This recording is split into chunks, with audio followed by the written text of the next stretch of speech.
It is beautiful outside. You guys missed it just now. The motorcycle gang. I don't know. There's like three guys down the street that all own motorcycles, and they just went tearing off down. It was pretty loud and rumbly. It is definitely summertime, or at least warm weather in Indiana. Motorcycles everywhere. I hope you guys are having a good day and a great week. Um, there's some good stuff on the horizon, guys. I cannot wait until I can share it with you. But for right now, just know there are good things on the horizon, and you guys are a big part of that. And I appreciate all of you so much. If you, when you get here, sorry, I have an eyelash that is trying to go the wrong way. When you guys get here, say hey in the chat so I can say hey back. And we are reading Moral Dilemmas tonight on the Reddit channel. I'm looking for some new Reddit subs. I'm thinking about no sleep was suggested to us a few months ago. Do you guys want to do a spooky, scary one next week? Let me know in the chat. Send me a message. But yeah, tonight we're going to read some moral dilemmas, see if we can offer some advice, or just have a moment together. Thank you guys so much for being here. Do all of the things like, share, subscribe, and we'll get right to it. Was I wrong to sneak help to someone in need? Hmm. Okay. I overheard the bus assistant today talking on the phone. She sounded so down, almost choking up, saying she's short on money. I know her well enough to know she'd never accept help if I offered it straight. So while she was away with a student at the clinic, I slipped $10 into her purse. I just wanted to give her a bit of relief without making her feel awkward or indebted. Now I'm second guessing myself. Was it wrong to go into her purse even if it was just to help? Or was it the right thing to do since it was the only way I could actually give her something without hurting her pride? So that only has 55 upvotes, but it has 47 comments. So let's see what other folks think. I think Mr. Rogers told us to um, look for the helpers. So if you got to be a helper, good. Um, do. I don't know why, but it won't let me open the comments. So what do you guys think? Because I think no. Um, I mean, there is the you touch somebody else's purse, but unless you like unzipped it, tucked it way down in, like if you just slid it in the side pocket, I think that's fine. It probably confused her a little bit. Um, you might, so she's the bus assistant. So I don't know if maybe you could probably not talk to the other parents because that would be a little embarrassing for her, probably for it to get out. But I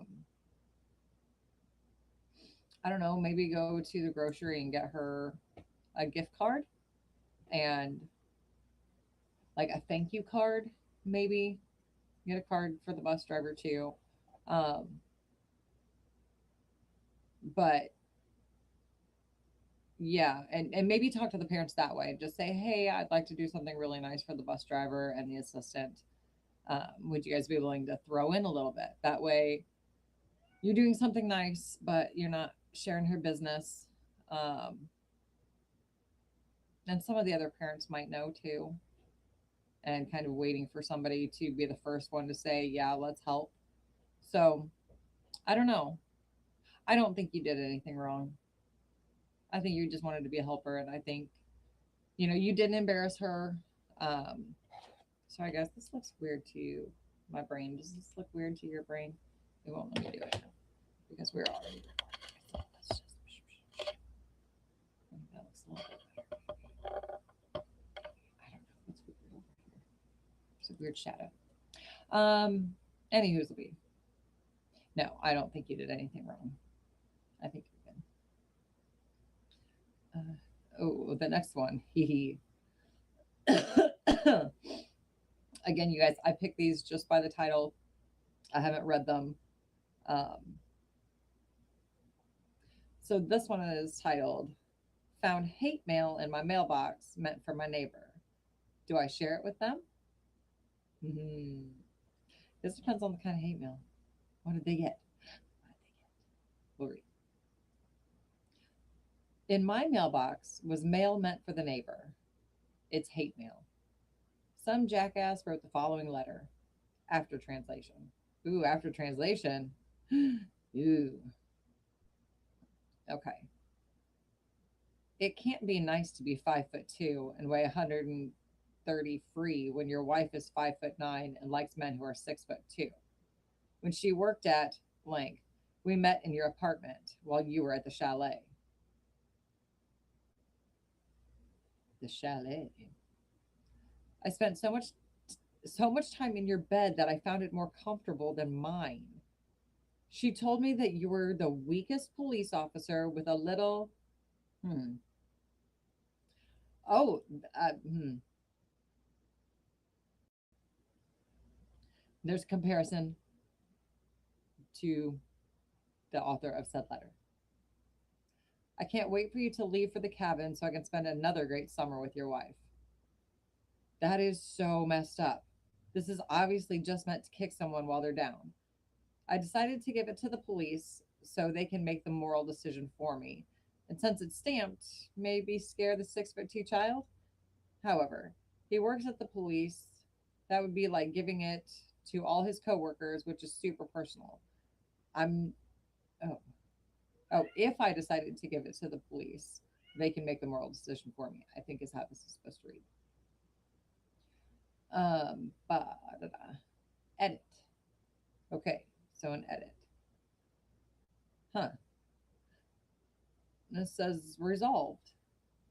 I didn't want to bring it to the police because that'd be his coworkers. I brought it straight to him, and it turns out he's the super sweet old man who takes care of our building. Aw. He told me he's received many of these now. Also, the fact that the letter contained the address, but it was addressed to me, makes me think this psycho is doing it on purpose to get everyone else in the building aware. Sorry, guys, we have a Leonard. Can you look up here? There's a boy. Say hello. Say hello. Oh, hello. Okay, thank you for visiting. I love you. He's so big. He's so big. Okay, so back to this. Um, it makes me think that the psycho is doing it on purpose to get everyone else in his building aware. So aware that this guy's. I'm kind of confused by this. Okay, it's so hard to imagine that people can make it into adulthood with such childish spite. Living in the head of that psycho must be nightmare enough to satisfy karma. But I hope his vitriol means at the end of it all, he passes hated by all. Huh. Okay. The fact that he's been sending it to multiple people kind of makes me wish I'd turned it into the police. Dunno, guess it's out of my hands now. So the old man, oh, excuse me. So the old man works for the police department. I'm not sure where you are. Hmm. April 2nd edit. I got another letter, this time pretending to be my neighbor. Letter says stupid stuff trying to cause something. The other neighbors got the same letter, but I received a text telling me to check my mailbox. This psycho has my cell number? I'm super confused now. I use gloves to open the letter and I'm bringing this to the police. Yeah, yeah, you need to do that. Absolutely. Hmm. Okay. So this is weird. Yeah. I don't, and it's stamped. Okay. Hi, Todd the Fox Music. Um, so It might have a stamp on it, but is it postmarked? Because, but still, yeah, somebody's got your cell. Is one of your friends like into pranks and like really weird, mean ones? Because this seems like a really mean, weird prank. Or there's a psycho. Yeah. So some comments. Um, it turns out he's the super sweet old man. Is his wife his age? Now I'm picturing some Kevin out there bragging about sleeping with an octogenarian and all his friends being like, ew, gross. Yeah. Okay. This seems so unbelievably fake. Yeah, that's what I'm worried about.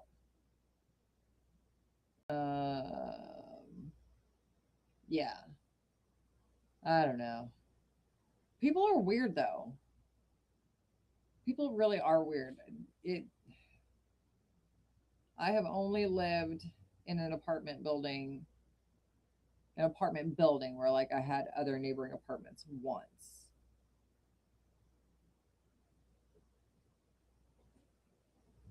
And I don't we didn't have anything this weird, but then again, the Midwest, and there's no telling where this was.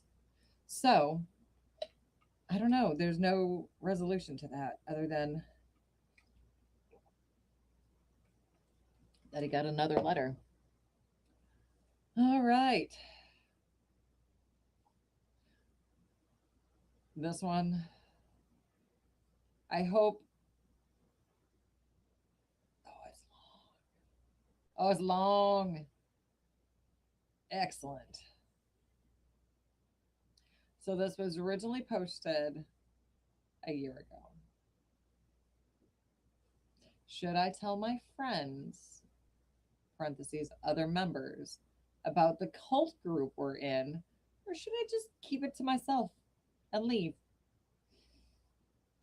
Let's find out how this happened because, yeah,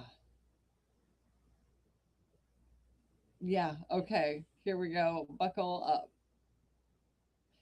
It's recently been solidified to me that the group I've been with for 6 months now probably is a cult. I've done extensive research, which they strongly advise against, and found strong evidence that it is a cult. I've decided to leave, but the problem is that I have friends in this group, and I'm not sure what to tell them when they reach out to me because they are so committed to this.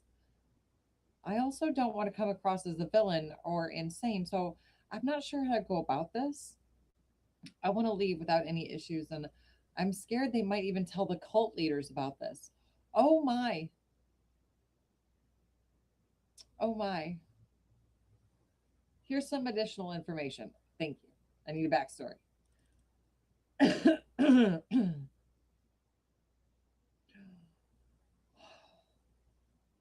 Okay, I'm going to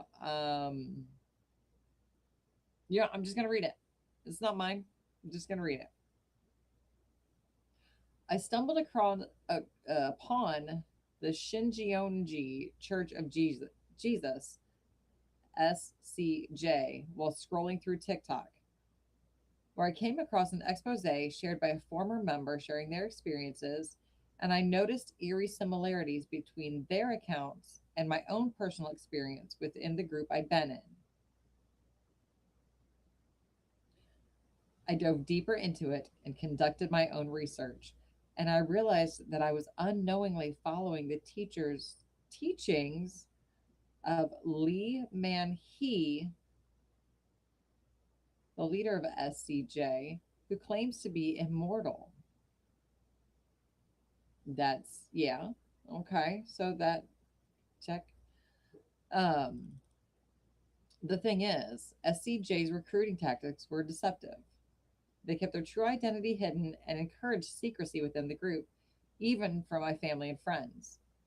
They'd frequently use the phrase, the spirit works through flesh, to create a divide among us, and outsiders, it was always you versus them. Check, check, and check. Attendance was mandatory, with any absence met with incessant phone calls and guilt tripping tactics to discourage me prioritizing my personal life. Huh? They would also pressure us to recruit new individuals frequently. Yup. In terms of the level of danger I think I'm in, I don't believe they pose a direct physical threat. The group overall seems pretty harmless. I don't think they'd go out of their way to harm me. At most, maybe repeatedly reach out to me via phone call, or if all other efforts are exhausted, maybe try to come visit my home to maybe talk. I'm just worried that my friends will continue to fall victim to SCJ's lies, sacrificing their time and energy for a group that ultimately isn't being truthful about who they truly are and are seeking to control and exploit them.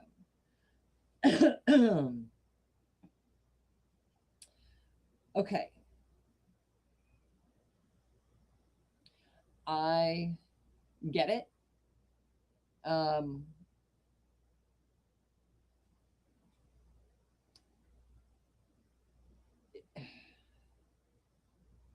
are you guys like all living together? So like leaving is going to be like very much I am packing my things and I am walking out the front door and everybody can see me, or is it just going to be like I'm not going to go to as many things and I'm going to slowly fade away and hope that they just start to forget about me? I don't know. We've got a couple little edits. Um, yeah. New edit. Thanks to everyone for your advice on how to deal with this and your genuine concern for my safety. So here's a little backstory for those wondering how I found myself in this situation. Yeah, yeah. By the way, I'm aware that Christianity isn't looked favorably upon here on Reddit, but here's the backstory. I was invited to join this group by a mentor from a previous Bible study. Little did I know she was a part of this group as well. Well, yeah, they meet you where you are, and then they bring you up. The group's teacher was incredibly vague when I first met them. All they said was that they offered Bible studies that lasted anywhere from 9 months to a year. Since they used a front name rather than simply telling us who they were, there was no mention of SCJ. But I'm sure they would have eventually disclosed their identity as time passed and they earned our trust. Probably. Probably.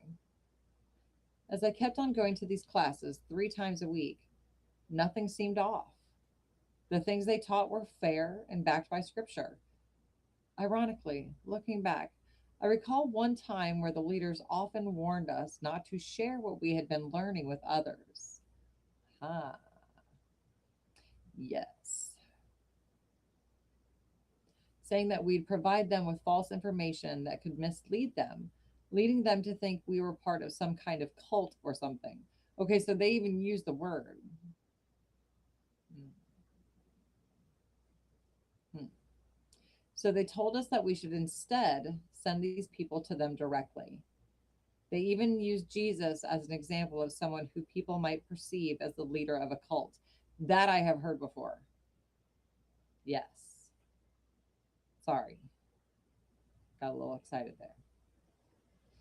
So they told us that we should instead send these people to them directly.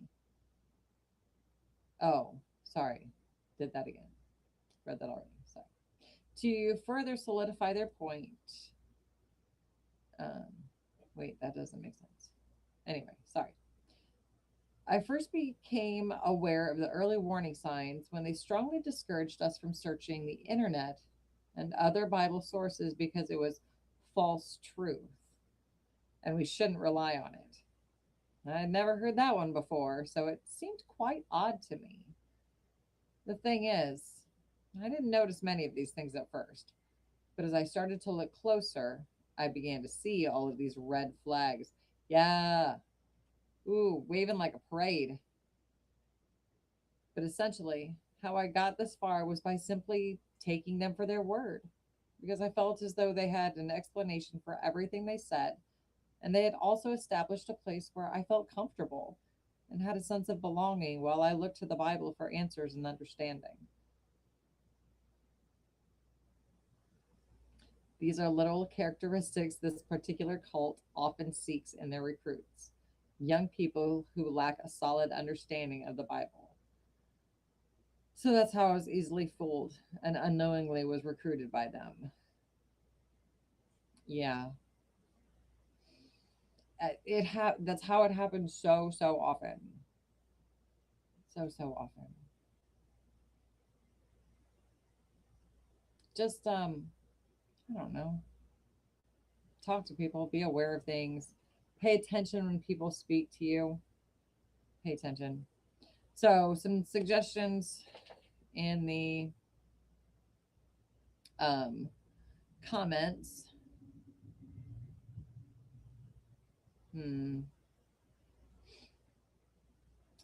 Um, what you're describing these people doing is not biblical and it's not what Jesus would do. People often don't read the Bible, they just hear things and read something out of context or not understanding context. But you should never be forced or browbeat to do something.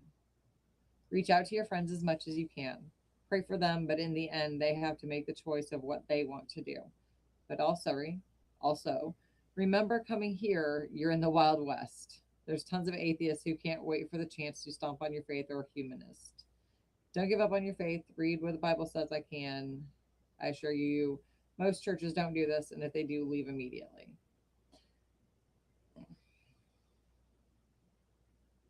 Yeah. I mean,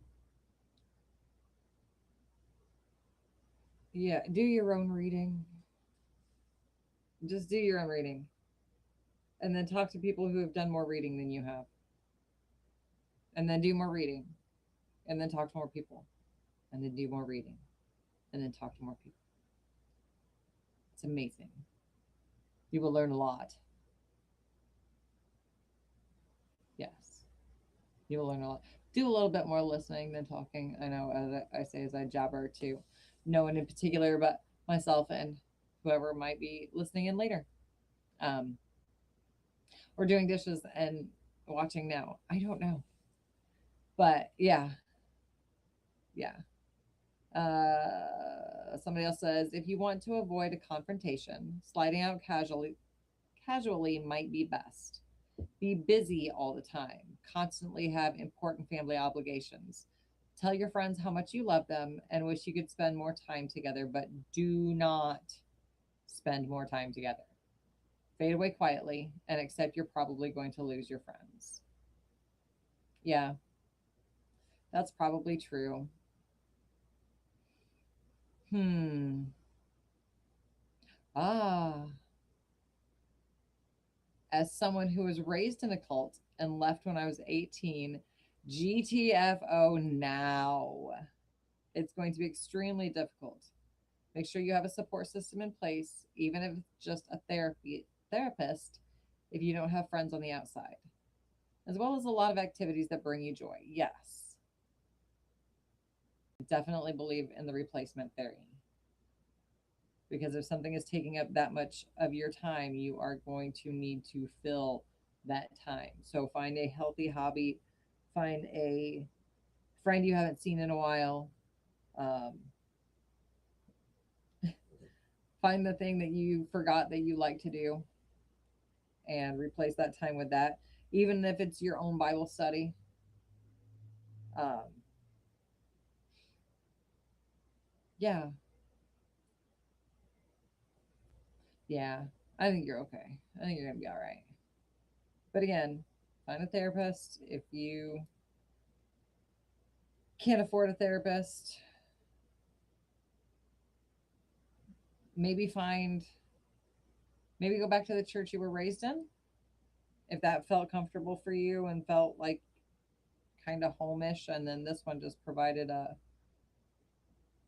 or said that they could provide maybe an easier way to understand. Um, but yeah, definitely, if it makes you uncomfortable, don't stay. You shouldn't be comfortable or uncomfortable in a place that is supposed to preach peace and love and joy and all the light. But Um, anyway, those are my opinions on some things tonight, guys. We didn't make it quite a half an hour, but the title of the next one was going to make me sad. So we don't cry on this channel. We don't cry on this channel. This is our fun channel. So thank you guys so much for hanging out with me tonight. Um, we will be back next week at 7:30. Please, please, please send me some suggestions for subs, or if you want to do no sleep, I wouldn't mind doing no sleep. I haven't really dug into it yet. So if there's a story in there that's kind of longish, that you guys want to share, or really like scared you or made you think or whatever, please send it to me and we will see you right here. Just make sure you subscribe, hit the notification. So I'm sorry, I have a dog down in my lap. Come here. Can you make it? Oh, come on. Can you make it? There she goes. Oh, so we had a Leonard and now we have a Velma. Look at his face. Can you say hello over there? Can you say hello over there? Hello. Oh, hello. This is Velma. I don't, her eyes look crazy. But anyway, guys, thank you so much for hanging out and letting me read to you. And I will see you next week.